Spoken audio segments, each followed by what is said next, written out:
Bueno, yo escribo a este pensamiento de Lord Eric Ashby. La salud de una universidad depende de quienes la controlan desde adentro. Lo dejo ahí. O sea, depende de quién la controla desde adentro. La salud de una universidad. Gobierno universitario. Niveles de autoridad. La unidad operativa primaria sería la cátedra. La unidad operativa secundaria, el departamento. Agregados de unidades operativas, las facultades. La autoridad basada en la disciplina da lugar a una autoridad personalista. Es decir, en la disciplina, ¿a quién elegimos? Y al que sabe más del tema, o sea, al que tiene la mayor legitimidad de conocimiento. Bueno. El poder personalista deriva de la competencia técnica, salvo altos niveles de politización. Este análisis que yo te estoy presentando es lo estoy hablando desde una perspectiva internacional, porque Barton Clark habla del sistema universitario mundial, no se refiere al argentino. Entonces, él dice que el poder personalista deriva de la competencia técnica, pero apunta salvo altos niveles de politización. Cuando hay altos niveles de politización, ahí no tiene que ver necesariamente la competencia técnica. El gobierno universitario, la autoridad colegiada de profesión, elección por pares, jefaturas transitorias, todos sabemos la jefatura de un director de carrera, un director de escuela, la sobrecarga, no me quita tiempo para hacer investigación, esta actividad de gestión nadie me la pondera, sí cobro unos pesos más, pero me atraso en la actividad de investigación, no junto antecedentes para esto, no puedo hacer el doctorado, etcétera, etcétera. Entonces, las renuncias, ¿no? Alguien nombrado director dice, presento la renuncia y no puedo, tengo otros compromisos, o sea, las jefaturas son transitores. Hay direcciones en manos de aficionados, es cierto, es real. Es decir, ¿de aficionado en qué sentido? En que no tienen ni idea cómo dirigir algo. Sí, nosotros en nuestra universidad estamos haciendo reuniones sobre cuáles son las funciones de un director de carrera, un director de escuela, y tenemos designado directores de carrera y directores de escuela, y tenemos que hacer un ejercicio educativo de formación y capacitación para que entiendan cuál es ese ejercicio de dirección, porque son profesores muy buenos en su especialidad técnica, en su área, ¿no es cierto? Pero no necesariamente son buenos en la gestión, son aficionados en la gestión. ¿Hay construcción de bloques mayoritarios? Claro, hay construcción de bloques mayoritarios. Miren, la Universidad de Buenos Aires, de la época denominada de la época dorada, que fue del 55, lo cual es paradójico y medio trágico, porque fue durante 18 años de la proscripción del peronismo, hasta el año 66, que fue la noche de los bastones largos, junio del 66, que se terminó la Universidad Autónoma co-gobernado del gobierno tripartito, estaba organizada en bloque mayoritario. Por un lado estaban los reformistas y por otro lado estaban los humanistas.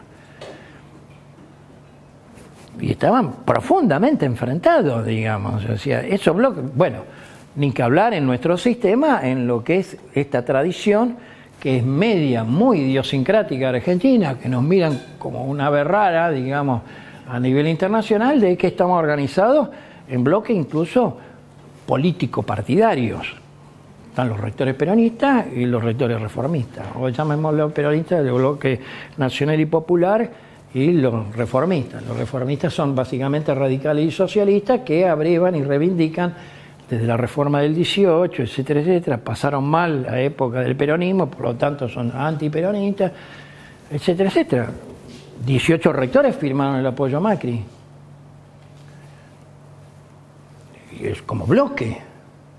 Esto es una cosa típica, digamos, no es muy común a nivel internacional estas posiciones de bloques, digamos, con una perspectiva partidaria. Ellos son 24, 34, 22, De 56 rectoras barra rectoras hay 36 de lo que llamaríamos bloque nacional y popular y 22 de bloque reformista. Llámese radical socialista. Socialista no solo que de Mar del Plata.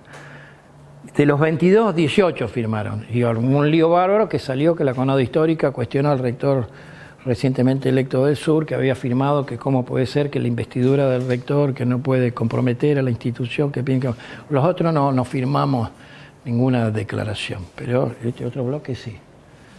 En términos como rectores, lo cual no quiere decir que cada uno tenga como ciudadano opte, son dos cosas distintas. Acuerdos cupulares y tácitos, estas son características del gobierno universitario. Reuniones prolongadas. Nosotros por lo menos no hemos evitado este virus, no nos ha entrado. Pero este virus lo tiene mucho, reuniones de los consejos superiores cada 15 días que no terminan nunca. Entonces tratan los elefantes y tratan las hormigas. O tratan muchas hormigas mientras los elefantes trotan arriba de la mesa. ¿No? Un consejo directivo académico de facultad trae la licencia de Juan. Y uno va a ese consejo, digo porque le estoy planteando una vivencia mía personal. Yo estaba en CONEAU, fui como miembro de la Comisión Evaluadora Externa de la Universidad de Córdoba. La comisión elige distintas facultades. Y yo elijo psicología. Entonces voy y me reúno con el Consejo Académico de Psicología. Pregunto cuáles son los temas que tratan. Los temas que tratan, la licencia, que si tal va a ser una capacitación, y pregunto cuál es la tasa de deserción. Silencio sepulcral. Nadie tenía idea de cuánto era la tasa de deserción en la unidad académica. Eso para mí es un elefante. Por eso hago esta cosa de los elefantes, esta metáfora. Estructura de base pesada. Sistema de goteo hacia arriba por acumulación gradual. Barton Clark dice, ¿acaso deciden? Y esto es la metáfora teatral, que no vamos a dudar también que existe en nuestra universidad, ¿está? O sea, cada vez que se trata un proyecto en alguno de los consejos superiores, el rector habla con los vicerrectores de sede, que son los que conducen cada una de las sedes. Entonces, la metáfora teatral son, las reuniones de los consejos es el escenario, significan sus rituales y sancionan decisiones tomadas en los bastidores. ¿Qué es la estructura de base pesada? La estructura de base pesada es esto. La base es pesada porque se organiza, cada vez se está tratando de eliminar la cátedra, pero la base es la cátedra. Entonces es una base muy pesada con la superespecialidad, débilmente acoplada. Entonces es una estructura extremadamente pesada que se conduce. Entonces esa es una característica de una universidad. Cuando yo hago la metáfora, se resuelven entre bastidores, no lo planteemos tan solo como una cuestión crítica. La vida es así. A ver, si se reúne el Consejo Superior de nuestra universidad. Tienen un poco de eso Exactamente. Exactamente. Bueno, bambalina. Pero supónete, vos sos de ingeniería y te traen la modificación del plan de estudio de kinesiología. Sos lego en eso. Entonces, ¿qué hacéis? Confiás en lo que dijeron los kinesiólogos. Es decir, entonces votás, acompañás. ¿Se entiende lo que digo? O sea, todo una situación de que no todos pueden hablar de todos los temas. Quizás sí todos pueden hablar a ver cómo está la situación de presupuestaria y qué hacemos, pero cuando son temas disciplinares es extremadamente complicado. Bueno, el gobierno universitario. ¿Cómo es el gobierno universitario en el mundo? El origen de las universidades está vinculado al mecenazgo. Salvo la iglesia que pone la plata, pero en el sistema también español estuvieron los patronatos. Los patronatos es una figura de agentes externos que reciben el nombre de patrones, supervisores o regentes. Y que le confieren a ese patronazgo la administración general, y cuya función central es conseguir fondos para la institución y acertar en la designación del rector. El rector de la universidad Nacional Autónoma de México la resuelve el patronato, no la resuelven los claustros. Los patronatos operan en los Estados Unidos, operan en México, es lo que ha quedado de esa historia. Pero los patronatos existen. Tuvo un origen británico, se extendió a Estados Unidos, Harvard, y en México la UNAM.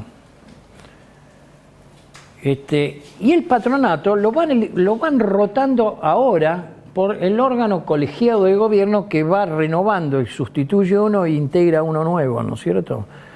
¿Se entiende? Pero es una cosa externa a la universidad. Es como que la que se preocupa por la sustentabilidad económica de la institución, del buen funcionamiento, etcétera. Esos patronatos en algunos lugares se llaman también juntas directivas, pero que son externas, no es el Consejo Superior, son agentes externos, no tienen nada que ver con la universidad. La reforma reciente en los países nórdicos y en particular en Dinamarca es una reforma espectacular. 400 años de autonomía universitaria similar a la nuestra. La asamblea universitaria designa al rector, la asamblea universitaria se constituye por las unidades académicas, los representantes, los consejos académicos, etcétera, y elegía al rector. Y eso fue sustituido por una junta directiva, o sea, adoptó la figura del patronato. ¿Quién integra la junta directiva?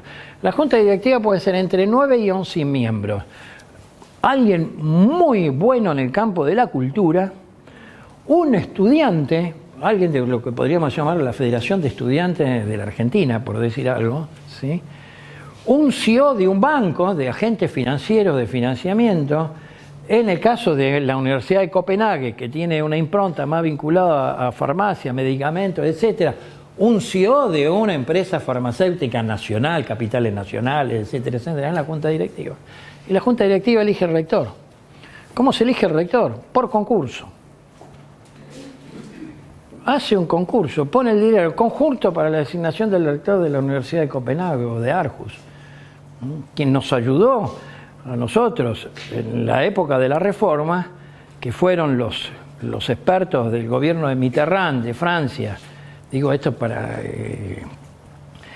acerca de la década maldita, me refiero a los 90. Son los que asesoraron en la reforma del sistema de educación superior, fueron expertos de Francia, del gobierno de Mitterrand, y de Dinamarca, de los gobiernos socialistas. Uno, que era Lorin von Nielsen, terminó ganando, vivía en Washington, terminó ganando el concurso de la Universidad de Aarhus, que es una de las mejores universidades europeas, y se volvió a Dinamarca. Fue rector de la universidad, terminó su mandato, etcétera, etcétera, y ahora está como responsable de la, comillas, la subsidiaria o la filial o la sede de Aarhus en China. Así que está viviendo en China, en la sede de Aarhus en China. Pero hacen eso. Esto es el sistema del patronato. Está originado, asociado a la búsqueda de fondos, y en América Latina el patronato quedó muy asociado a la figura de las instituciones privadas.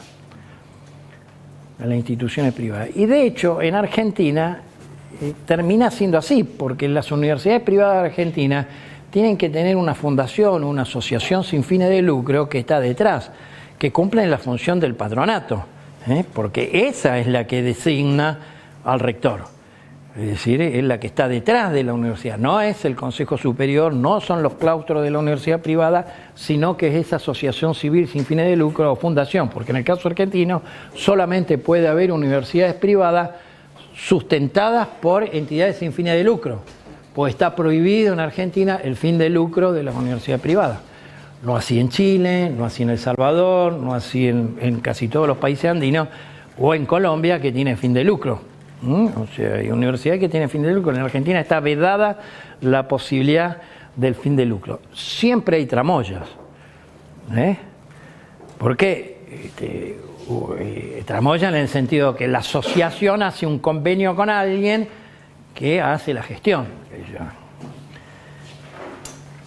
Hay una universidad, no voy a decir el nombre, que es la universidad más importante privada de Argentina en educación a distancia, con un acuerdo de management con una firma americana en la gestión de la enseñanza virtual. Y hoy tiene 60.000 alumnos a distancia.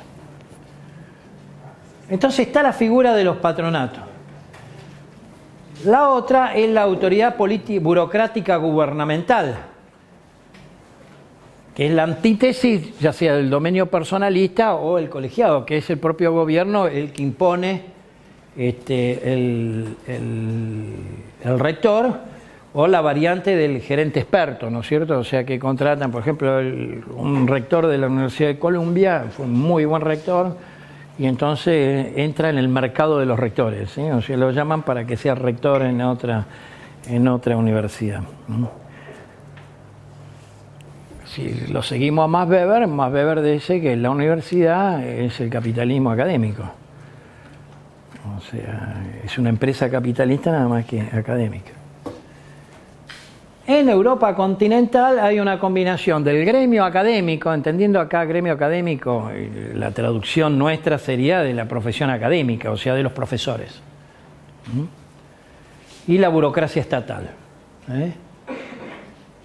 El Estado se referencia en el personal administrativo. El personal administrativo es un personal permanente. Esto es muy interesante. ¿Cómo se gobierna una institución? Ya que hay muchos no docentes acá participando que han venido a escuchar esta charla. La burocracia, o sea, entendida por el claustro no docente, es permanente, mientras que las autoridades son circunstanciales. Yo me voy a ir, vendrá otro, pero van a permanecer, a menos que se jubilen, o que ya estén próximos a jubilarse, pero van a cambiar y por lo tanto permanecen. ¿El Estado en quién se referencia? Mucho en el personal administrativo, que es el que finalmente tiene los que terminan siendo los menos aficionados. Porque el personal administrativo, digamos, si tenemos una secretaría académica, el personal administrativo que desarrolla un proceso de capacitación y aprendizaje, modificación de planes de estudio, aprendizaje basado en problemas de la nueva forma de enseñanza-aprendizaje, del sistema de gestión de alumnos, de los sistemas de ingreso y permanencia, etc. Bien, un rector cambia, ¿a quién se referencia el Estado? Se referencia en los que tienen los conocimientos específicos, que son los permanentes, y lo permanente es la burocracia. En el sistema del gobierno francés, yo les dije, los salarios no van a la institución. Esto quiero que lo sepan. Ahora bien, tampoco necesariamente van los apoyos académicos a través de acuerdos a la institución. Los que inventaron los contratos programa y el origen en Argentina del FOME, del Fondo de Mejoramiento de la Calidad, en los años 90, responde al modelo de los contratos programa franceses de Mitterrand. El contrato programa es lo que permite al Estado determinar que es importante hacer tal actividad para el desarrollo económico, etcétera, etcétera, y hace un acuerdo programa que no necesariamente va a la institución, sino que puede ir a una unidad inferior. Porque eventualmente con la institución no se puede negociar, ¿se entiende lo que digo? Es decir, si no va por abajo. ¿Ustedes creen que le preguntaron al rector de la Universidad de Buenos Aires, el centro cero más infinito, que el otro día apareció ya casi inaugurado, que costó 13 millones de dólares en la Universidad de Buenos Aires, y alguien le preguntó al rector de hacer instituto ahí? No. Eso fue impuesto. O el centro de Cornell, el centro de biología molecular, otros 12 millones de dólares a la Facultad de Ciencias Exactas. Fue un acuerdo con la Facultad de Ciencias, ni siquiera con la facultad, con el área de biología molecular de la Facultad Exacta, así como con el área de computación. El proyecto Cero más edificio más infinito es este edificio monstruo de ingeniería computacional. Las autoridades académicas son débiles. Y cada vez más hay una mayor participación del Estado en el sistema de gobierno. ¿Y esto a qué me quiero referir?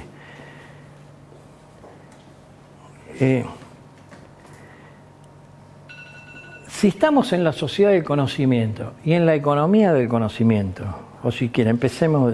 Si estamos en la sociedad del conocimiento y por lo tanto en la economía del conocimiento, y hoy los países compiten y se desarrollan y ganan en la aldea global a partir del activo de conocimientos intangibles, y esos conocimientos, su fuente principal, pueden estar en las universidades son muy importantes para el desarrollo económico y social. si son muy importantes para el desarrollo económico-social, el mensaje es no puede estar solamente en manos de los universitarios, apelando al famoso tema de que la guerra es demasiado importante. ¿Era así lo de Churchill? Para dejarlo en manos de los militares. La guerra es muy importante como para dejarlo en manos de los militares. En este caso, la universidad es muy importante para dejarlo solo en manos de los universitarios. Entonces, cada vez más aparece la participación externa, es decir, aparece la participación del Estado. ¿En qué forma? En formas múltiples, pero cada vez más el Estado quiere meterse en la organización universitaria. Yo suscribo eso. Yo estoy de acuerdo con esa mirada. Tan de acuerdo que nosotros lo planteamos no desde la política pública, sino de la política universitaria, y nuestros órganos colegiados de gobierno tratan de incorporar a miembros externos. El problema es que no estamos en Suecia, ni somos un país emergente, estamos en el subsuelo. Por lo tanto, todavía nadie ha percibido la importancia que puede tener una universidad para el desarrollo provincial. Hemos tenido, sí, impactos importantes en el campo de la educación. Y el hecho de haber tenido la representación ministerial del Ministerio de Educación Provincial en el órgano superior de gobierno de nuestra universidad ha permitido una vinculación estrecha con el Ministerio, ya sea en el programa de Nexos 1, en el programa de Nexos 2, ya sea el reconocimiento del puntaje precio a los gremios que votaban en contra, porque eso es las cosas de la vida, digamos, la junta que define los puntajes, etcétera, la categoría de docentes no votaban en contra, a los títulos nuestros vía B, a los institutos de formación docente, etcétera, etcétera.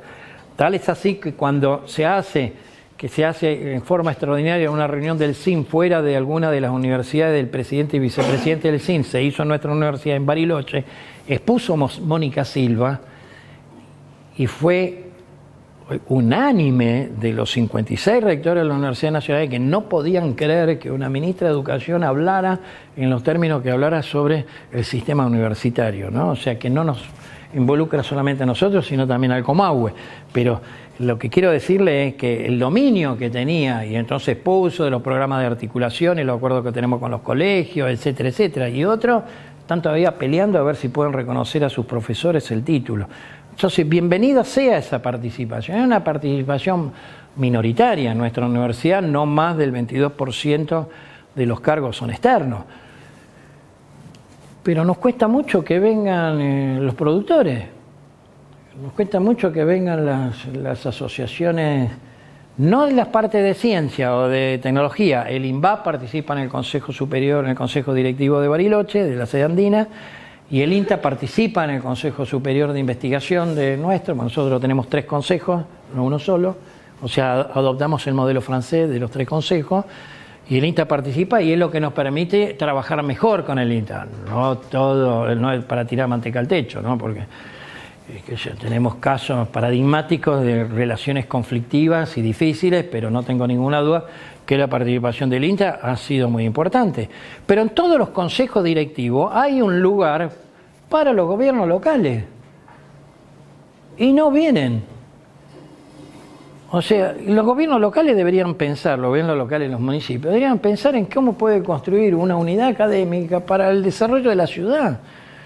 Es decir, qué sé yo, el tema de la basura, el desarrollo urbano, la planificación urbana. Hay tantas cosas, digamos, podemos hacer una lista larga ahora, pero no conozco ningún candidato a intendente, ni anterior, ni actual, etcétera, que plantee como que es importante la vinculación, la asociación para el desarrollo local, ¿sí? Por lo tanto, concluyo, en los países desarrollados esto está ocurriendo. Esto está ocurriendo. Y va a seguir ocurriendo, ya sea en forma directa o indirecta, promoviendo la designación de gerentes, o promoviendo un cambio, o una organización distinta. Estas cosas ocurren. El Estado que tiene injerencia, eso lo vemos como intervención que afecta a la autonomía, es muy discutible. Mire, una anécdota personal. Yo fui el primer secretario de Política Universitaria de este país, 1993. Se creaba la Universidad Nacional de San Martín. una de las primeras del conurbano dentro de la camada o el grupo de universidades nuevas que se desarrollaron en los años 90. Hubo tres olas, la de los 70 con el plan Taquín en 72, la de los 90 y la de 2000 con Néstor y Cristina. En donde nacimos nosotros y nacieron, llegamos a tener una universidad por provincia, etcétera, etcétera. Pero el primer grupo, que fue los 90, incluyó 3 de Febrero, Lanús, General Sarmiento, San Martín, etcétera. Entonces, hablo con el rector organizador de San Martín. Me dice, necesitamos plata para los edificios. ¿Dónde te vas a localizar? Yo era el secretario. El partido de San Martín es el primer distrito industrial de San Martín. Del conurbano es el principal distrito industrial. ¿Sí? ¿Dónde te vas? No, bueno, vamos a alquilar, como siempre, toda la universidad empezamos allí, en un país subdesarrollado, edificios, alquiler, etc. No, nos vamos a instalar en el microcentro. El microcentro, alrededor de la plaza, así como nuestro rectorado está en un edificio en alquiler ahí, no vamos a ubicar. No, pero digo, ¿dónde van a estar la unidad académica? No, y acá. Estamos buscando un terreno acá, llamémoslo alrededor de la plaza, digamos, lo más cercano a la plaza. Le digo, no te vamos a dar un peso. Te vamos a apoyar si te instalás en donde está el Centro Atómico Constituyente y el Instituto Nacional de Tecnología Industrial. Porque hay 2 organismos nacionales que están en el partido de San Martín, que es el Centro Atómico y que es el Instituto Tecnológico Nacional de Tecnología Industrial, en Miguelete, y ahí es donde tenés que instalarte. Tienen un alambrado entre las 2 instituciones, tienen un alambrado como acá, nada más que con alambre. Los nuestros no han afanado los alambres. Tenemos los postes. Esto es surrealista, Anselmo, de la puerta acá, la puerta al predio y fuera de la puerta al predio los postes sin alambrar, sin alambrado. Le digo, tiramos los alambrados y nos instalamos así. Y así empezó. En un enfoque de vinculación con la universidad, con las 2 instituciones. Generaron entonces el Instituto Jorge Sábato, que es el equivalente al Balseiro. Hicieron asociación con el INTE, hicieron los primeros edificios, lo hicieron en biotecnología y están ahí. Y luego cuando fuimos por los terrenos, están los terrenos que están detrás de Miguelete. Entonces, ¿qué universidad? Es una universidad distinta. ¿Qué universidad iba a ser en sus orígenes? De administradores de negocios. La ciencia social, administradores de negocios, etc. Yo vengo de las ciencias sociales, no hay ningún pecado, digamos, está muy bien, pero digamos, si vos estás en un lugar que tiene estas externalidades, tenés para ser dulce, digamos, o sea, hay un desaprovechamiento de las potencialidades que están en ese lugar. Es una anécdota, pero ¿qué quiero decir con esa anécdota? Es la anécdota que en el fondo dice cómo puede participar el Estado para orientar y generar actividades que sean más vinculadas a las problemáticas, ¿sí? A las problemáticas. Esto es lo que está ocurriendo. Bueno, en el modelo estadounidense hay débil control de los profesores, hay una fuerte influencia de los patronatos y administradores, terrible. En los patronatos son la Junta, aquellos de la Universidad de Berkeley. Ustedes no se sorprendan, pero había un delegado del actor, ¿cómo era de Terminator? Cuando era gobernador de... ¿cómo es el nombre? Arnold Schwarzenegger. No, lo confundo porque es tan Terminator como Schwarzenegger. Pero ese es otro.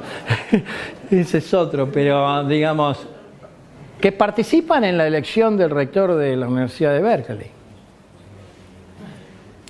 Participan, ¿no? Bueno, nada, bueno. Concluimos en esto. Bueno, ¿cómo es en Japón? Ahora hablemos un poco de Asia, ¿no?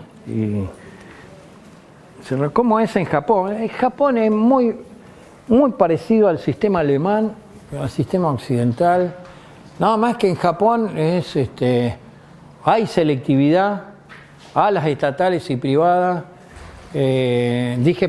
Porque dije antes que el sistema universitario mundial está fuertemente occidentalizado, ¿no? Entonces, la exportación de modelos y de enfoque se trasladó hacia. Entonces, vos tenés la figura esta del modelo alemán de la cátedra, que tiene origen en la cátedra alemana, la llaman cátedra imperial, hay una mayor superestructura que en Francia, Y el sector privado se asemeja mucho a Estados Unidos. Tienen financiamiento los estudiantes por sistemas de becas y hay una fuerte competencia entre instituciones para tener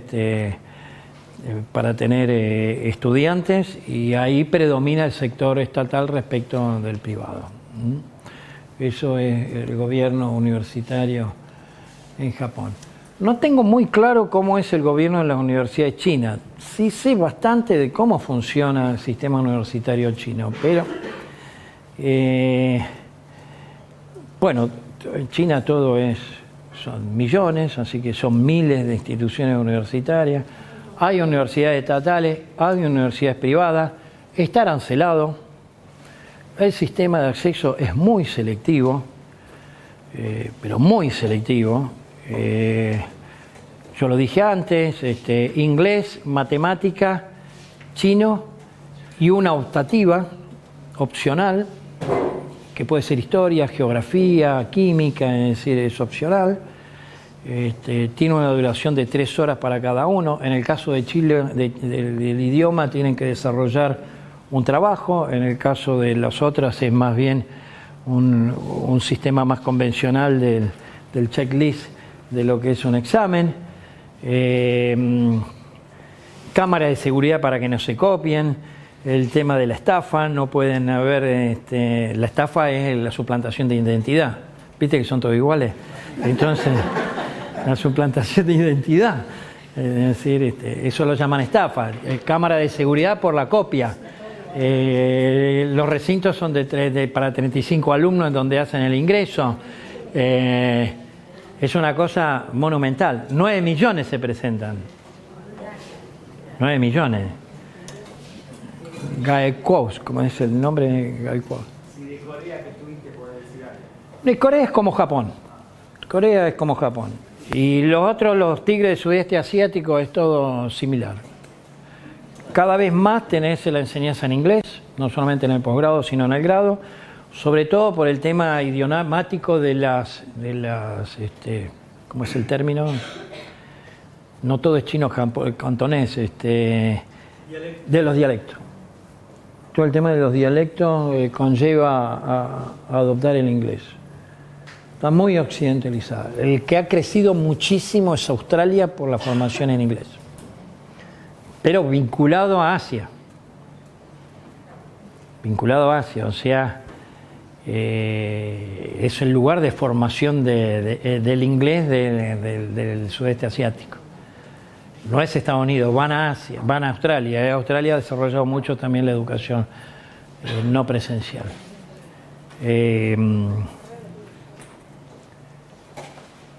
Bueno,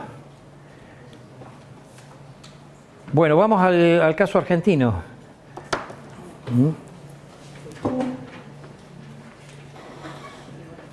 Bueno, acá el caso de América Latina es la participación estudiantil. Esto es un caso, así como dije, de la participación europea continental es la hegemonía de los profesores. En el caso de América Latina es la participación estudiantil. Y la participación estudiantil hay que remontarse a la reforma del 18, que se cumplió el año pasado el centenario de la reforma, en donde la reforma tuvo que ver con la participación estudiantil en el gobierno de la universidad. Entonces, esa reforma del 18 se expandió a toda América Latina, en particular a Perú, a Cuba y en parte también a México, y aunque con otras orientaciones, el caso peruano, el caso cubano, digamos, la participación estudiantil tuvo que ver también con un enfoque ideológico del socialismo y fenómenos de izquierda,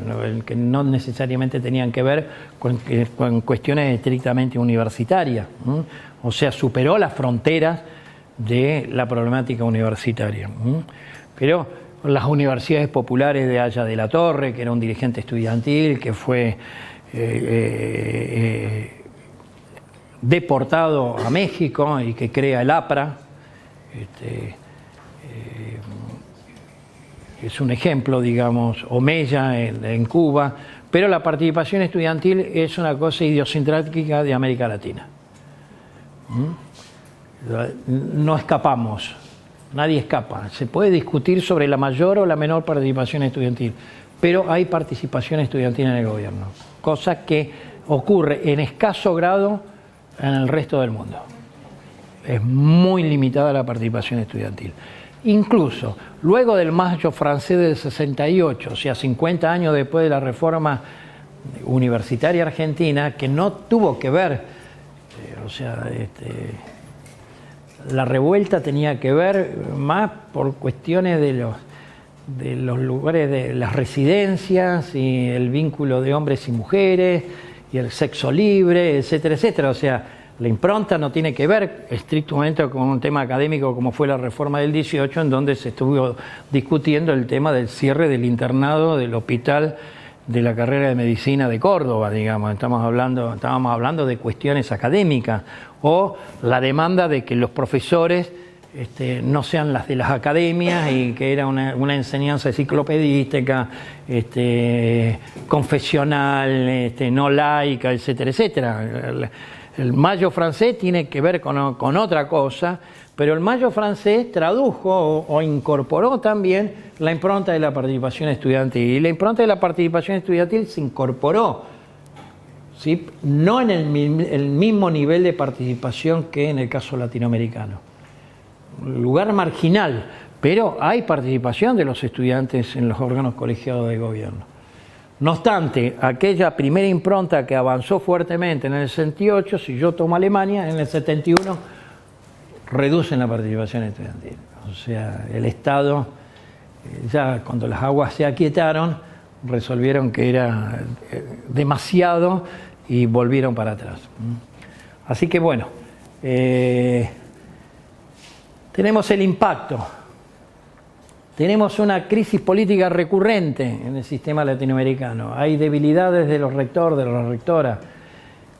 Hay un problema de la limitada participación profesoral por la baja dedicación, porque si en el sistema latinoamericano importamos el sistema de la dedicación parcial española, entonces el compromiso con la vida universitaria es limitado. No es el mismo caso de un docente de tiempo completo. O sea, el compromiso institucional es menor que alguien que se dedica exclusivamente a la actividad universitaria. Tienen compromisos ocupacionales eternos y hay en América Latina una participación estudiantil elevada. ¿Cuáles son los grados, los niveles? Todo eso es materia de discusión, lo veremos después, pero hay participación estudiantil en términos general elevada. Y hay fuerte conflictividad con el Estado. La conflictividad con el Estado deviene de los largos periodos autoritarios de la región, porque los periodos autoritarios conllevaron a la intervención de las universidades y por lo tanto el tema de la autonomía y del intervencionismo estatal no es ajeno a los periodos de facto. Entonces, no nos puede, cuando yo hablaba en La Habana con la rectora de la Universidad de Copenhague, que habían cambiado, que había sido electa por la Asamblea y que después de 400 años de autonomía ahora aparecía la injerencia del Estado, etcétera, a través de una junta directiva elegieron al rector, ¿saben qué me contestó? Y me dice, nosotros en Dinamarca somos democráticos y creemos en la soberanía popular y el Congreso de la Nación es el que resuelve esto y está bien. En Argentina la sopapean, ¿no es cierto? O sea, no puede decir eso, pero ¿por qué? Porque tenemos una impronta de largos periodos autoritarios, pero no es solamente Argentina, Chile, Brasil, Guatemala, etcétera, etcétera, etcétera. Entonces, la conflictividad es permanente y cada vez que aparece el Estado es un Estado que afecta a la universidad. No nos olvidemos, y eso lo vamos a ver a partir de las leyes universitarias, de los periodos de facto en que se limitaba la libertad de expresión,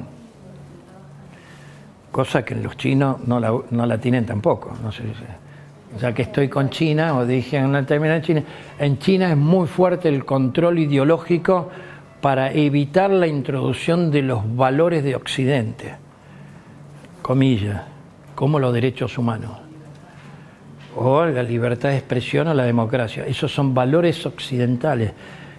Hay situaciones de que se graban las clases y hay situaciones de expulsión de docentes por el control del Estado en relación a eso.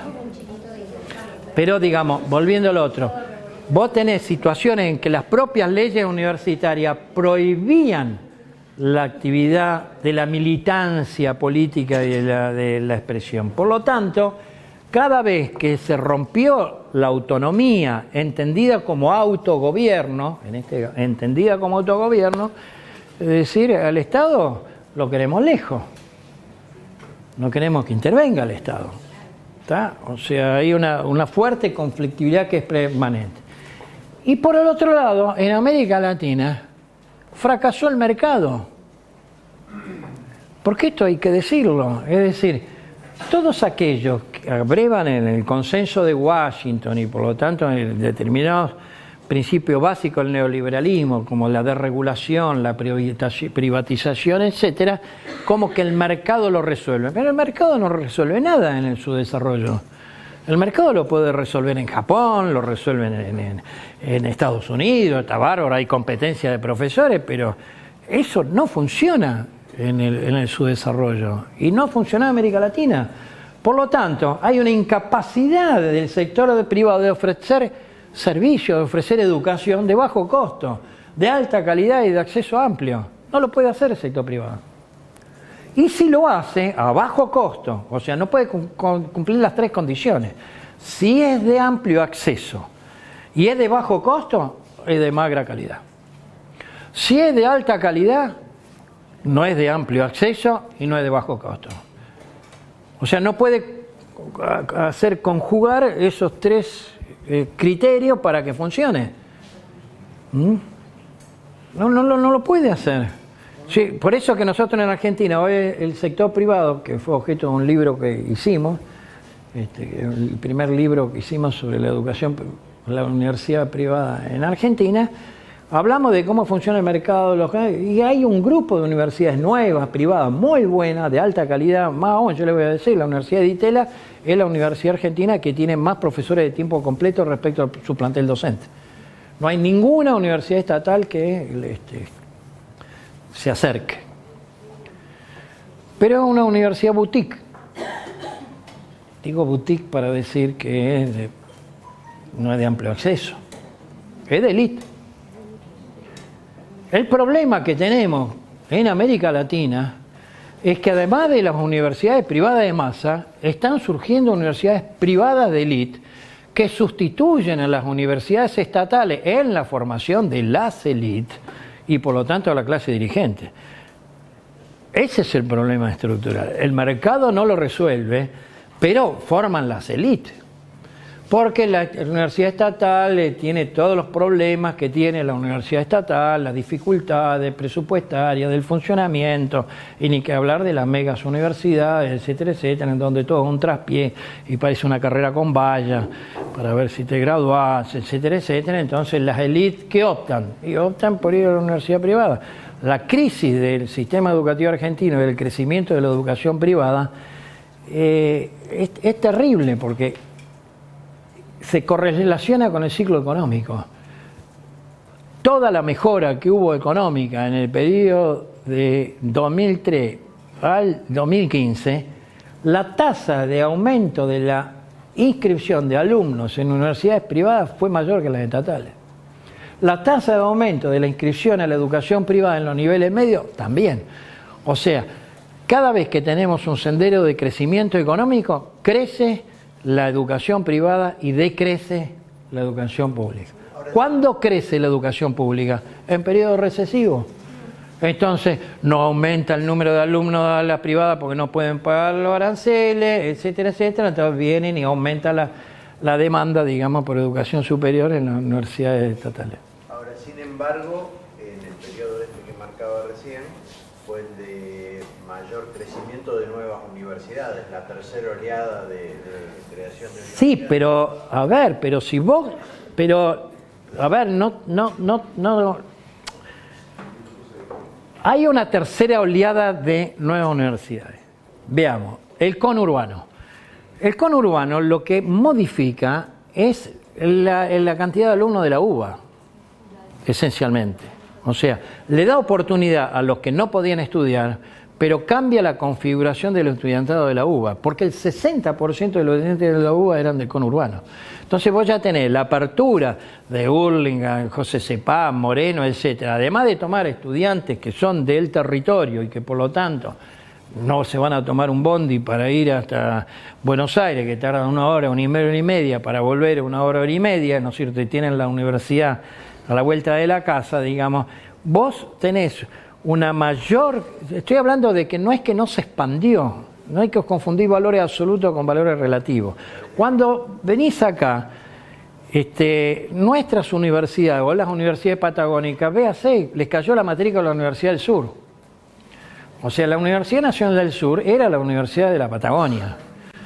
Cuando se abre el Comahue, cuando se abre San Juan Bosco, se abre Río Negro, etcétera, van decreciendo el número. Hasta tienen la picardía de conservar los cargos docentes de otrora, o sea, del pasado, con lo cual esos cargos docentes le quedan en el fondo universitario. Eso después lo vamos a hablar, pero digamos... Cuando tienen presupuesto, Los informan, claro, pero no los cubren porque se jubilan, etcétera, y no necesitan tantos docentes porque tienen menos alumnos que antes. ¿Me explico cómo es?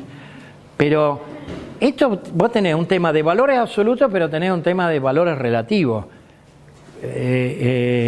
No mueve el amperímetro, porque vos tenés una relación 80-20 en alumnos, entre 75 y 80% de alumnos van a la pública, pero cada vez crece más la tasa de crecimiento. O sea, vos tenés que tomar un año base, tomar la tasa de crecimiento, es más acelerada en la universidad privada que en la estatal. Es más en el ciclo ascendente económico, el ciclo económico. ¿Y el motivo de esto para vos cuál es? ¿Las fallas estas que decís del sistema público, el tema de que todo es más ralentizado? O sea, ¿cuál sería? Yo creo que sí. Yo creo que las élites ven en la universidad privada una oportunidad de formación separada de la universidad pública. O sea que... Sí, o sea, ¿qué vamos a hacer? Lo digo me da pena, pero creo que sí. Pero también quiero decirte que hay muchos profesores que estaban en las públicas. A ver, el desarrollo del sector privado universitario en los grandes aglomerados urbanos. Acá no existe, o sea, tener la sede de la Universidad de Flores en Cipolletti, y que creo que ya está cerrando, migrando a Neuquén, porque está saliéndose el edificio, construye un edificio en Neuquén, que está en pleno desarrollo, pero en general los grandes aglomerados urbanos. Entonces, que ya no es el crecimiento de la élite formada. Cuando en el 55 se abre la universidad privada, se abre por el acuerdo con la Iglesia Católica. Entonces surgen las universidades confesionales. Braun Menéndez, que era del grupo de Hussein, era el que aspiraba a ser el rector de la Universidad Católica, la Pontificia Universidad Católica de Buenos Aires, para hacer una universidad más de investigación, y perdió. ¿Por qué perdió? Porque la Iglesia dijo, vamos a formar las élites con una perspectiva católica. Entonces dijo, vamos a formar abogados, vamos a formar médicos con nuestra cosmovisión de la sociedad, no vamos a hacer investigación. Quiso sustituir a la universidad estatal en la formación de las élites. Yo creo que no prosperó eso. O sea, las universidades tuvieron, previo a la gran masificación. A mí me parece que la gran masificación que hubo genera un proceso de deterioro. Y ese proceso de deterioro genera la oportunidad de abrir cosas nuevas. Y esas cosas nuevas eventualmente tienen los profesores que estaban en las públicas. A ver si se entiende. O sea, no, ¿de dónde salen? ¿Los inventaron? No, salen en las públicas. Se formaron en las públicas, pueden haber sido profesores en las públicas que terminan dando clases en la privada. ¿Qué me iba a decir? Si no era entonces estamos en una falla de una política pública en la masificación o en el estudio superior que generamos paralelamente una universidad de élite que van a ser los que van a conducir los destinos del país, provincia, con una perspectiva... Sí, pero eso lleva al tema de la autonomía. Eso lleva al tema de la autonomía y al autogobierno. Hemos llegado a un acuerdo los argentinos que después de la recuperación de la democracia, el sistema universitario público debe ser autónomo y autogobernado. Y esos principios de la autonomía y autogobierno, que a su vez se ampliaron con la reforma del 95 y con la Constitución del 94, ya es un valor. Depende del ejercicio autonómico en qué medida podés mejorar la situación para entrar también en la formación de la dirigencia o no, pero depende del sistema universitario. Ya es muy difícil que el gobierno pueda, de un estado de cualquier signo, pueda incidir. Puede incidir en lo que es necesario. Digamos, vos tuviste tener la revolución de las TIC, de la tecnología de la información y la comunicación, pasaste de lo analógico a lo digital, hay que formar ingenieros en telecomunicaciones, que antes era una orientación de la ingeniería electrónica, y el Estado dice voy a poner plata en esto. ¿Sí? Estamos haciendo satélites, radares, tenemos un plan espacial, etcétera, etcétera. Entonces el Estado dice haz un contrato programa para ver qué universidades están interesadas en formar ingenieros en telecomunicaciones. Pero depende de las instituciones, o sea, es un problema. Yo no soy afecto a los rankings, pero cuando se hizo la primera acreditación de CONEAU de medicina, la mejor carrera de medicina era de la Universidad Nacional de Tucumán y la segunda de Cuyo. No era ni la Córdoba, ni La Plata, ni de Buenos Aires. Y acreditaron por 6 años. Y cuando ahora ves quiénes son las universidades que acreditan por 6 años en medicina, lo va a encontrar Austral. ¿Y dónde se atiende la presidenta? En Austral. ¿Qué crees que te diga? No va al hospital de clínica, va al hospital de la Universidad Austral. ¿Se entiende lo que estoy diciendo? O sea, vos tenés... ¿Dije la presidenta? Perdón. Me olvidé el ex. La ex. Pero lo que quiero decir es que vos tenés un desarrollo. Entre las cosas que no me mencioné en mi currículum, yo fui durante 4 años miembro del Consejo Directivo de la Universidad de Itela. O sea, los que dirigían la universidad. Ahí están los empresarios, los académicos, y la tercera parte de miembro lo elige la fundación de Itela. O sea, Torcuato de Itela me propuso integrar el Consejo Superior. Y aprendí mucho en la gestión de una universidad privada. Pero, digamos, es otra cosa, digamos, es otro mundo. Todavía nosotros tenemos un problema. Te digo la verdad, tenemos un problema. Es un problema de que no asumimos las dificultades que tenemos. Nos tenemos que hacer la autocrítica, ¿sí, Gabriel? ¿Se puede decir entonces que el desarrollo de la universidad privada es independiente? El modelo de país que esté en marcha, que dice cómo se educa, la universidad privada está haciendo solo, independientemente de... Digo que en tanto y cuanto vos tenés una crisis de la universidad pública, yo creo que hay una crisis de la universidad pública, el subsistema privado crece y crece más rápidamente al compás de la mejora de las tasas de crecimiento económico. O sea, lo cual es terrible porque eso significa que la mejora de la cantidad de alumnos de la parte de la universidad pública solamente deviene en los periodos recesivos, que no los queremos. Queremos salirnos de la recesión. Eso implica que el problema no es del modelo de desarrollo, es que para un modelo de desarrollo inclusivo vos tendrías que tener una universidad que asuma que tiene que hacer un proceso de transformación estructural. Pero para hacer un proceso de transformación estructural tiene que voltar algunos tabúes, algunos símbolos históricos. Si no los vuelca, tenemos dificultades.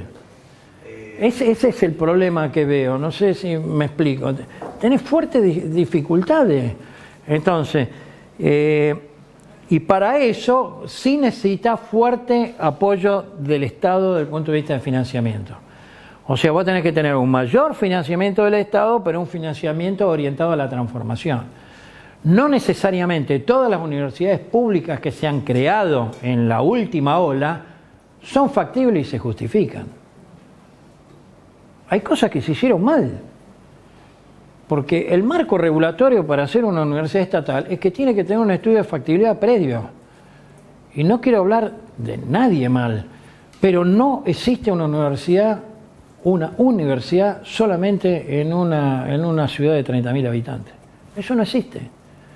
La literatura lo demuestra, está perfectamente demostrado. No hay capacidad. Es como cuando nosotros nos dicen por presiones. Las presiones que tienen las universidades son de dos tipos, presión interna y presión externa. Lo digo como rector, presión interna. Abramos esta carrera. ¿Por qué no hacemos el centro de arte? Entonces son las presiones internas. Presión externa es lo de externo. Jacobacci quiere tener una universidad, pero digamos, me encantaría que nosotros le demos una oportunidad de estudio a los jóvenes de la línea sur. Pero hay un problema de tamaño. Entonces se crearon 3 universidades en el año 2015 estatales que implican recursos económicos que están mal orientados, errores de política pública. Entonces, yo creo que, más aún, si ustedes me... Pucha, pero hemos llegado al final, sin pasar por el medio. Miren, en el año 74, en el gobierno de Perón, con el ministro Tayana, no solamente se dictó la ley 20.654 de universidades, que luego, cuando subió el alfonsinismo, se olvidó, y volvió al 66, olvidándose que había un periodo ahí de la historia democrática que fue el 73-76, sino que Tayana sacó un decreto por el cual se suspendió la creación de nuevas universidades. Concluyo. Yo creo que es necesario un decreto de que no se pueden crear más universidades estatales nacionales en este momento. Ya hay al menos una universidad estatal por provincia y lo que tenemos que hacer es un esfuerzo de coordinación y mejorar lo que tenemos. Punto. El conurbano ya se completó. Se completó con la del norte, que era Scalabrini Ortiz. Ya se completó. O sea, estoy diciendo zona que ya no es ciudad de 30.000 habitantes, sino distritos importantes. Imagínense la zona de Vicente López, Olvido, San Isidro, San Fernando, Tigre. Eso ahora lo toma la Universidad Scalabrini Ortiz. Pero vos tenés cubierto al norte, tenés cubierto al sur, con Quilmes, Lanús, Arturo Jaureche, el oeste. Tenés cubierto todo el conurbano. Ya no hay un problema de entonces requerí más financiamiento y mejor orientado. No hay reforma universitaria posible si no es de la mano de financiamiento adicional. No existen las reformas.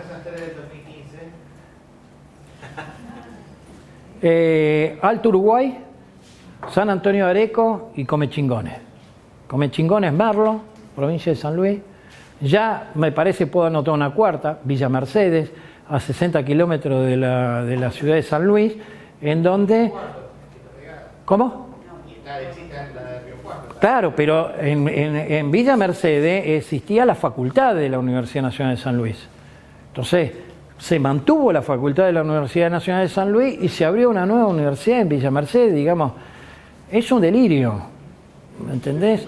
Distinto es de las nuevas, Rafaela, ahí me parece que acertaron, pero acertaron por un error de la Universidad del Litoral. Pero creo que está bien lo de Rafaela, más aún yo creo que San Francisco, en donde tiene una sede Villa María, debería trasladarse a Rafaela y que esa Universidad de Rafaela cubra toda esa zona de Rafaela a San Francisco, pero no tiene justificativo. Yo te digo, no tiene, salvo el acuerdo que fue con su momento, porque también está la negociación política, el acuerdo es con Adolfo Rodríguez A, lo de Merlo. Merlo se llama Universidad de Comechingones. Pero no tiene lógica, ¿me entendés? O sea, malas decisiones políticas. Ahora lo que dice Gabriel, sí, pero tenés que hacer una reforma en serio, pero la reforma en serio es asumir autocríticamente y no los problemas que tenemos, porque si no, sí, la clase dirigente se formará en estas otras instituciones. ¿Cuáles cree que son las problemáticas más grandes de la universidad pública a cambiar? No, eso a la tarde. Ah, sí. Sí, si no, no. Bueno, a ver, esperen, no cortemos. Esperen. Me dijeron que a la 1, yo soy terrible, ¿eh? Déjenme respirar que busco.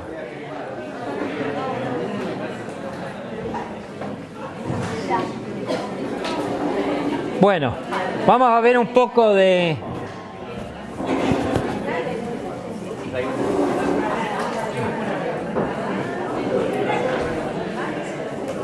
Esperen, no se desbanden.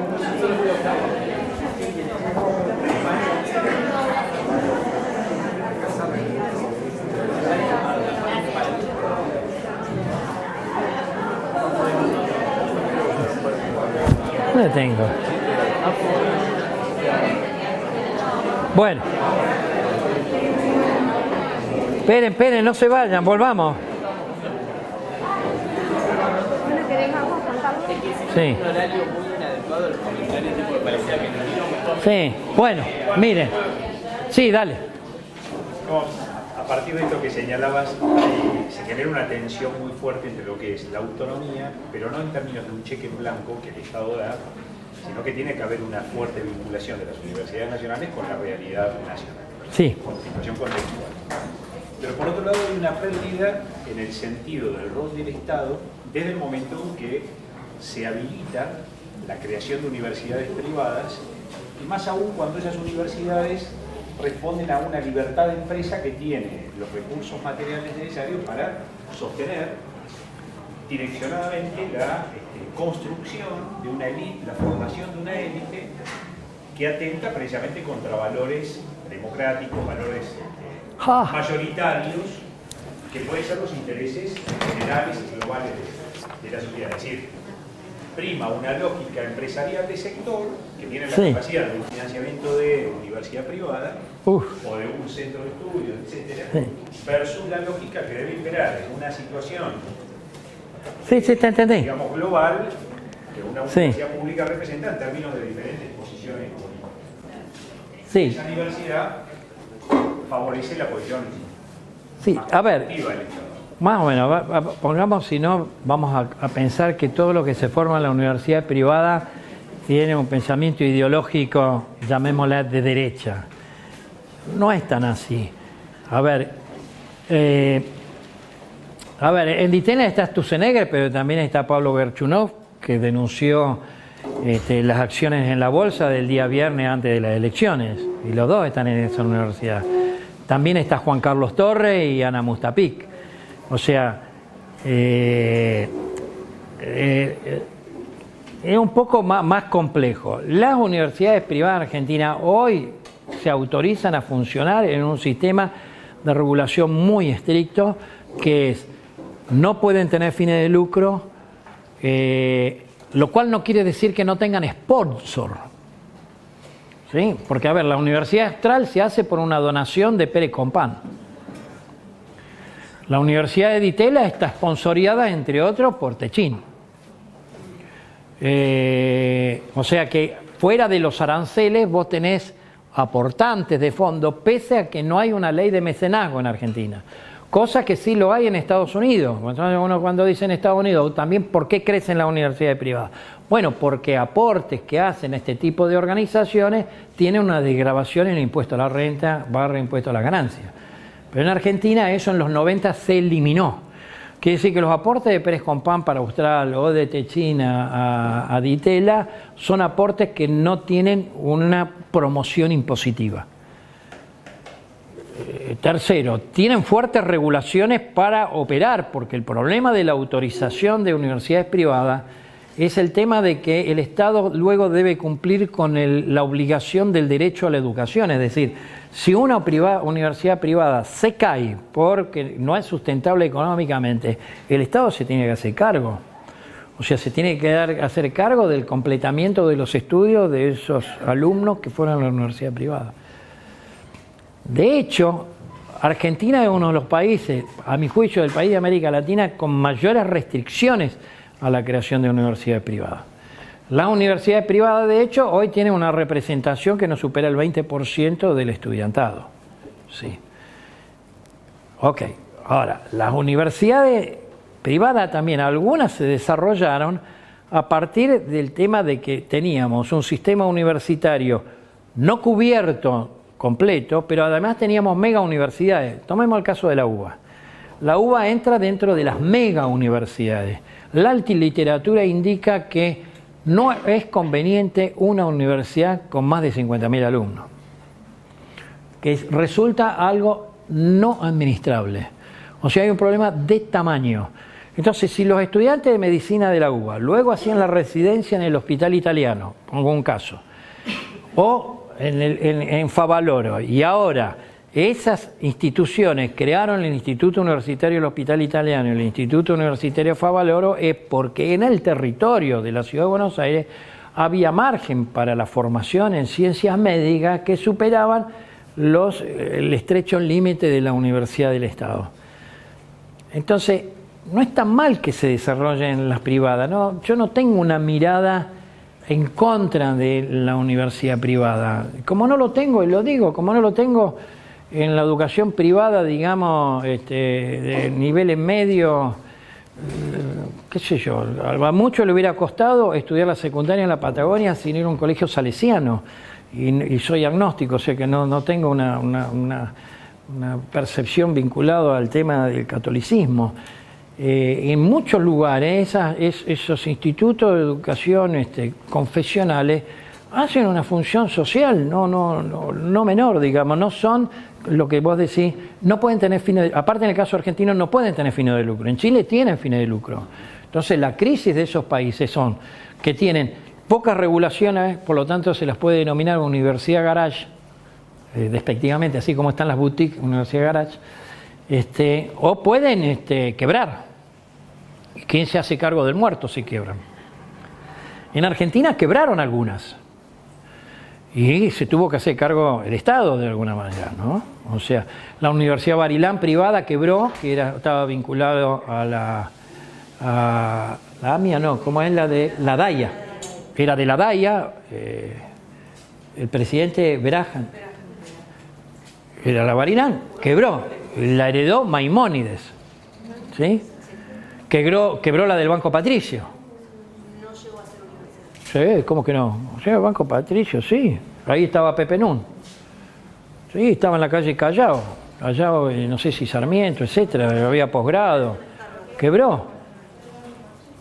Sí, quebró. Y eso lo tomó la Universidad de San Martín, lo tomó el Estado. O sea, se tuvo que hacer cargo. A mí me parece que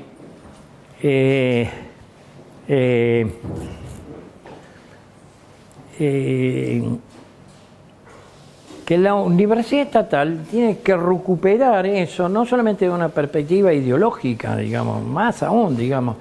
A ver, yo daba, para decir ya que estamos, ¿no? Yo daba economía marxista.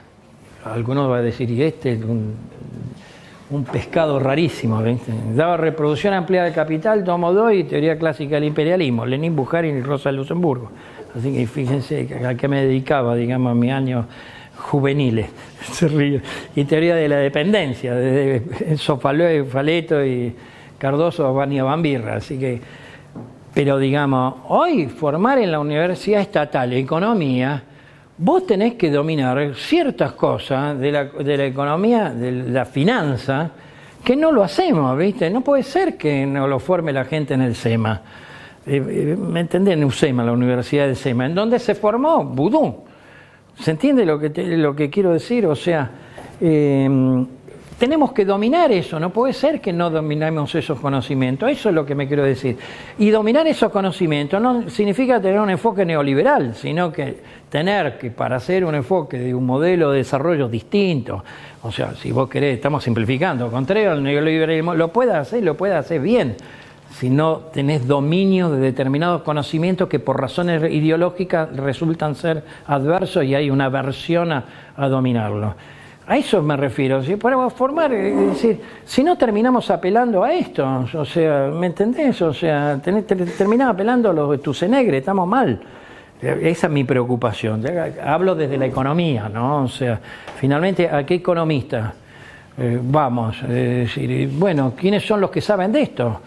Y los que saben de esto se formaron no necesariamente en la universidad pública. A esto me refiero que tenemos que recuperar ese rol que tuvimos o supimos tener desde la universidad pública y ser competitivos. Competitivos en el sentido no cerrando al otro, sino siendo mejores que el otro. Esta es mi impresión. Y además, no creo que estemos en un esquema en donde se pueda hacer un sistema público único y que hoy hay procesos evolutivos. Es más o menos como los símbolos. A ver, una política simple. Una política símbolo en Argentina es la gratuidad. ¿Ok? A nadie se le va a ocurrir poner aranceles. ¿Se entiende lo que estoy diciendo? Entonces, ya están tantas universidades. ¿A quién se le va a ocurrir que la política pública sea cerrar o que no haya más? No lo veo eso. A mí me parece que las universidades estatales tienen que recuperar el papel que supieron tener. Esto es lo que digo. Es decir, a ver, lo pongo con otro ejemplo. El Instituto Tecnológico, el ITBA. ¿Quiénes son los que forman mejores ingenieros? Vamos, digamos. Seamos honestos. No es la UTN, es el ITBA. Entonces, ingeniero en petróleo, EDVIGA. Ingeniero en telecomunicaciones, el ITBA. Es decir, ¿por qué no podemos ser mejores que ellos? Este es el problema. No. Lo somos en muchas cosas, porque podemos decir ingeniero químico, litoral. ¿Quién más? Bahía, sur, ingeniero químico, Bahía. Decir ingeniero eléctrico, San Juan. Río Cuarto también. Hasta uno puede hacer un análisis de cómo están, en qué condiciones están las universidades argentinas, pero bueno, no voy a hablar mal de nadie, menos de la parte de la familia que integramos, pero hay universidades argentinas que se consideran muy buenas en determinadas áreas, pero no tan buenas en otras, porque también el tema de la universidad es como un mosaico de cosas excelentes, regulares y malas. Las malas o hay que cerrarlas o hay que pasar a que sean mejores. O sea, es decir, nosotros tenemos que apuntar a que tengamos nuestra carrera de grado como geología que editamos en Roca. 6 años de acreditación de la calidad. Punto. Esa es la meta. Y que tengamos una carrera que está entre las 3 mejores del país. Perfecto. A eso es lo que tenemos que aspirar. Y jugar en esas lides, digamos, es como decir, ¿quién otro está primero en la línea? Y el Balseiro. Pero qué piola. El Balseiro toma a los alumnos después de un examen de ingreso a lo que hicieron los 2 primeros años de ciencia básica en cualquier tipo de universidad. Entonces, no respeta la ley sobre el ingreso restricto, toma alumnos a partir de 3 años, es de élite. Claro, forma físico-nuclear e ingenieros nucleares. No hay tanto plan nuclear para formar tantos ingenieros nucleares. ¿Qué vamos a hacer con los ingenieros nucleares si encima la nucleoelectricidad está en crisis? Pero digamos, nadie duda de la calidad del Balseiro y no hay nadie en el sector privado, de la universidad privada, que compita con el Balseiro. Pero gente del Balseiro se fue a la UADE a hacer ingeniería en alimentos y la están haciendo muy bien, mejor que nosotros. O sea, tenemos que asumir autocríticamente las cosas, a ver cómo podemos hacer mejor las cosas. Y yo creo que tenemos una crisis general y no la queremos reconocer. Esta es la preocupación, ¿viste? Esto es un poco mi mirada, digamos, de cómo el rol del Estado, en el sentido, cómo ayuda el Estado a aquellos que están bien para que pasen a ser excelentes, a los que están mal para ser regular y sigan creciendo, pero de políticas orientadas, de fuerte, yo adhiero a los contratos programa, o sea, pero desde el Estado. O sea, ¿qué está haciendo una universidad que está en la provincia de Santa Fe dando clases de enfermería en Mar del Plata? Digamos, estamos todos locos. ¿Se entiende lo que digo? Ellos también son fondos públicos. En lugar de concentrarlo en la universidad, se va a dar clase de enfermería. ¿Por qué no habla con la Universidad Nacional de Mar del Plata y llega a un acuerdo y la carrera de la Universidad de Mar del Plata? Y en todo caso, tenemos un problema de ineficiencia estructural y de una crisis estructural importante. Pese a todo, somos la institución que tiene mayor legitimidad social.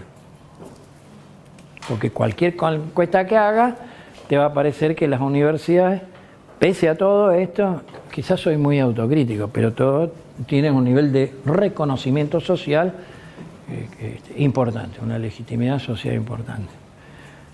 Pero es como cuando hablamos con Carlito Bercí, ¿cómo hacemos para que ingeniería agronómica acredite por 6 años? O sea, que esté entre las mejores. Y yo creo que en algunos campos nos los han ocupado, ¿viste? Y encima nos los han ocupado porque han migrado docentes de la pública a ellos, ¿viste? Porque eso es terrible, ¿viste? O sea, qué sé yo, agarra ciencias sociales, la UBA, periodo de Portantiano, Liliana de Rí, el tema del funcionamiento de las reuniones que no terminaba nunca, el maltrato, etcétera, y se fueron al carajo. Perdón los términos, digamos, se fueron de la universidad, hartos. Si no, no nos podemos entender, ¿viste? ¿A dónde se fueron? Y se fueron a otro lado, mantuvieron los centros privados, Hilda Sábato se quedó en el CICEA, Liliana de Riz, el otro, Carlos Floria se fue a San Andrés. Digamos, no puede ser que hayamos perdido eso docentes. Una crisis, ¿cómo fue que los perdimos, viste? Que ayudaron a formar a los otros, ¿no? Porque, ¿de dónde los sacaron? También hay que decir una cosa y que hay que reconocer que en el año 76, perdón, no en el 76, en el 66, la universidad privada tuvo también una importancia significativa en incorporar docentes expulsados por la dictadura militar. O sea que el papel del Salvador, etcétera. Es decir, temas sociales. ¿Cuál es la principal información sobre la pobreza en Argentina? La UCA. El Observatorio Social. ¿De qué? De la Universidad Católica Argentina. Bueno, ¿qué crees que te diga? Algo no estamos haciendo bien.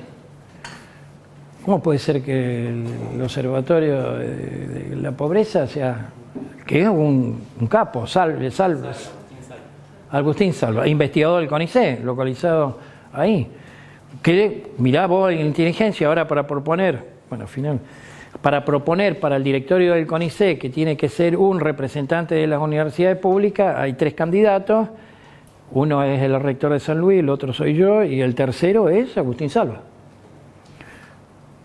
Félix Nieto y yo por el SIN y Agustín Salva, lo tiene que resolver el Ejecutivo ahora. Pero las universidades privadas propusieron a Agustín Salva, o sea, inteligentes, ¿no? O sea, propusieron un investigador importante del CONICET y creo que están haciendo bien eso, no está mal, ¿no?